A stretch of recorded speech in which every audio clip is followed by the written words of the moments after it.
Dans cette section, nous allons étudier des propriétés importantes des langages réguliers. Ce sont des propriétés qu'on appelle souvent propriétés de fermeture. Premièrement, on peut réaliser que les langages réguliers sont fermés sous l'opération complément. Qu'est-ce que ça veut dire? Ça veut dire que si on a un langage K qui est un langage régulier, son complément est nécessairement, lui aussi, un langage régulier. La preuve est simple. La preuve est une preuve constructive. Toutes les preuves que nous allons voir dans cette section sont des preuves constructives. Comme point de départ, nous avons un langage régulier K. Et donc, avec ce langage régulier K, nous avons associé un automate. Et en fait, nous allons montrer que cet automate peut être transformé dans un automate M', qui va en fait être un automate qui accepte le complément du langage K. En fait, c'est très facile. Ce qu'il suffit de faire, c'est de prendre l'automate original et de remplacer l'ensemble des états acceptants par le complément de cet ensemble-là. Je vais vous donner un exemple. Si on a l'automate qui est ici en haut, qui contient deux états et un état acceptant, en fait, si on reproduit l'automate de façon pratiquement identique, c'est-à-dire que tous les états sont les mêmes, toutes les transitions sont les mêmes, mais si, au lieu de prendre seulement B comme état acceptant, si on prend le complément de cet ensemble-là, autrement dit, B ne sera pas un état acceptant, mais A qui est dans le complément sera un état acceptant, eh bien, de cette façon, on aura produit un automate qui accepte le complément du langage en question. Les langages réguliers sont fermés aussi sous l'opération d'intersection. Donc, si vous avez deux langages réguliers, K1 et K2, et que vous faites leur intersection, peu importe quels sont les langages K1 et K2, l'intersection de deux langages réguliers donne toujours un langage régulier. Donc, les langages réguliers sont fermés pour l'intersection. Encore une fois, la preuve est constructive. Nous avons comme point de départ deux langages réguliers et donc on peut faire l'hypothèse que à chacun de ces langages réguliers-là est associé un automate. Les automates vont fonctionner sur le même alphabet, étant donné qu'on désire faire l'intersection des langages, il faut que l'alphabet soit compatible, mais à part ça, les automates sont quelconques, avec un ensemble d'états Q1, un ensemble d'états finaux F1 et un ensemble d'états Q2, un ensemble d'états finaux F2 et des tables de transition. En fait, ce qu'on va faire, c'est qu'on va pouvoir, encore une fois, produire un automate M qui va accepter exactement l'intersection des langages acceptés par M1 et par M2. Et ici, vous avez une description formelle, mais en fait, ce qu'on va produire, c'est l'automate qui est le produit cartésien. Donc, on va prendre le produit cartésien des états, le produit cartésien de l'état initial, le produit cartésien des états finaux, et en fait, d'une certaine façon, le produit cartésien au niveau de la table de transition, et ça va nous donner l'automate qui va être le produit cartésien. Mais c'est probablement plus facile de comprendre cette construction-là en voyant un exemple. Prenons par exemple les deux automates suivants, l'automate du haut et l'automate à gauche. L'automate du haut est un automate à deux états qui accepte un certain langage. Je vous invite comme exercice à essayer de comprendre de quel langage il s'agit. Le deuxième automate, qui a des états P et I, accepte un autre langage. Encore une fois, je vous invite à réfléchir à savoir qu'est-ce que cet automate-là accepte comme langage.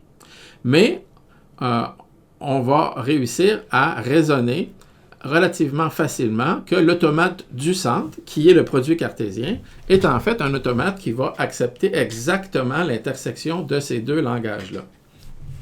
L'idée ici, c'est que on désire, avec l'automate produit cartésien, simuler l'opération des deux automates.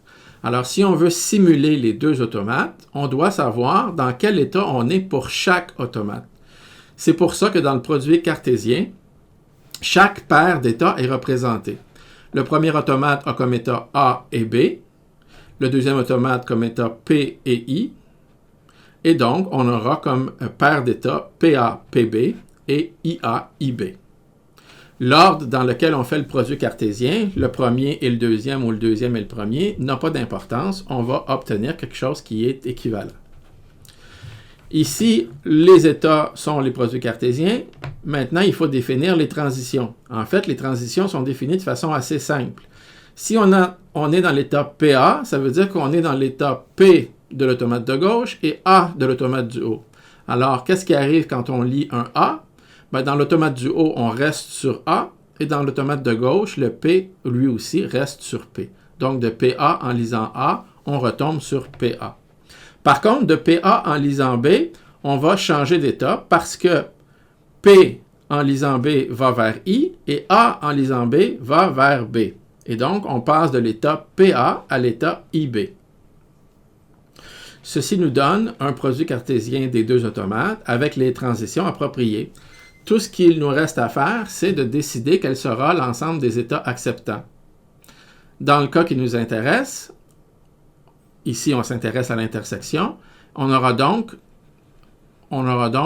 l'intersection, l'ensemble de tous les états acceptants, ce sera l'ensemble des états acceptants tels que les deux éléments sont des états acceptants dans les deux automates respectifs. L'état PB est acceptant dans l'automate de gauche et dans l'automate du haut. Donc, l'état PB va devenir un état acceptant lorsqu'on s'intéresse à l'intersection. L'état PA ne le sera pas. Oui, évidemment, P est acceptant, mais A n'est pas acceptant dans l'autre automate et on veut accepter seulement les mots qui sont acceptés par les deux automates. On obtient donc avec cette construction l'automate qui est l'intersection. Dans les notes et dans le document PDF associé au cours, on a plus de détails formels sur cette preuve mathématique, mais la construction, je pense, illustre bien le phénomène. Finalement, après avoir montré que les langages réguliers sont fermés sous la complémentation et l'intersection, il est facile de montrer que les automates sont fermés aussi sous l'union. Parce que l'union et l'intersection sont reliés les uns avec les autres. Donc, si on fait l'union de deux automates, on va obtenir, encore une fois, si on fait l'union de deux langages réguliers, on va obtenir un langage régulier. Comment on peut le démontrer? Eh bien, en utilisant une identité mathématique simple. Les langages par rapport à l'union, on peut redéfinir l'union comme l'intersection des compléments complémentés. Donc, le fait d'appartenir à K1 ou K2, c'est comme de ne pas appartenir à la fois au complément de K1 et au complément de K2.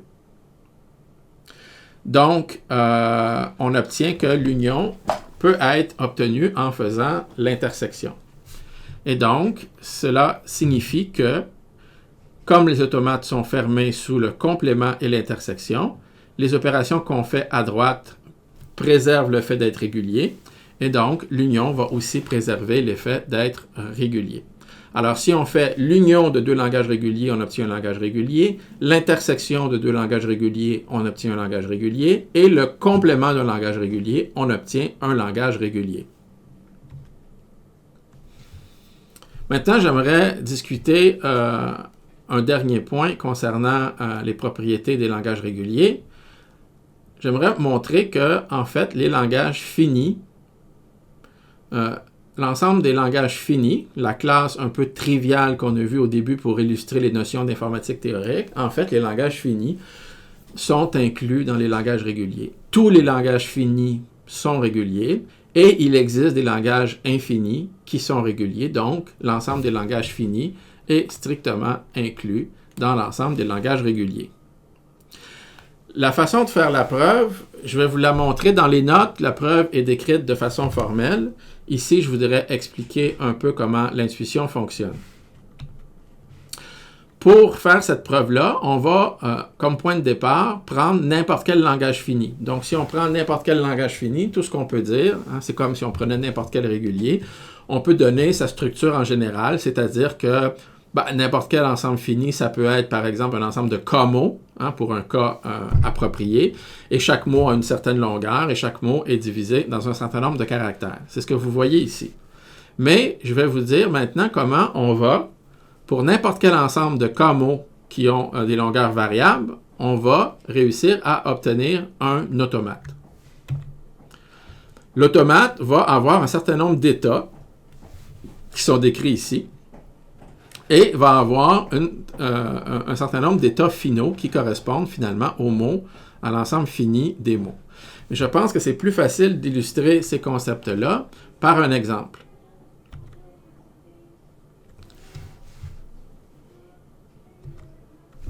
Prenons l'exemple suivant. Un langage qui ne contient que 4 mots. Le nombre de mots est fini et on a un mot de longueur maximale. Ici, la longueur maximale est 3. Alors, on va produire un arbre qui démarre avec l'état initial, qui prend les 2 symboles A et B et qui produit A et B, et ensuite AA, AB et BA, BB, et ensuite AAA, etc. On va obtenir une explosion exponentielle et on va finalement obtenir tous les mots. Dans l'automate, on va avoir tous les mots qui ont soit la longueur maximale ou une longueur inférieure. Et donc, tous les mots qui appartiennent au langage fini se retrouvent dans notre automate. On les entoure pour dire que ce sont des états finaux. Effectivement, si on lit A et on lit B, on arrive à AB. Et AB, si on a fini de lire le mot, c'est un état acceptant. Tout ce qu'on doit ajouter ici, c'est un puis à la fin, parce que si on dépasse la longueur maximale, on doit nécessairement toujours rejeter. L'automate suivant travaille sur un alphabet de 2 symboles avec 4 mots de longueur 3 et on obtient quand même un automate assez massif. En fait, la construction n'est pas efficace. Dans bien des cas, on a une construction beaucoup plus efficace. Ce n'est pas ce qui est important ici. Ce qui est important ici, c'est que tous les langages finis, sans exception, sont des langages réguliers. Et donc, on a démontré que les langages finis sont inclus ou égaux aux langages réguliers, mais comme on sait que certains langages infinis sont réguliers, on sait que les langages finis sont strictement inclus dans les langages réguliers.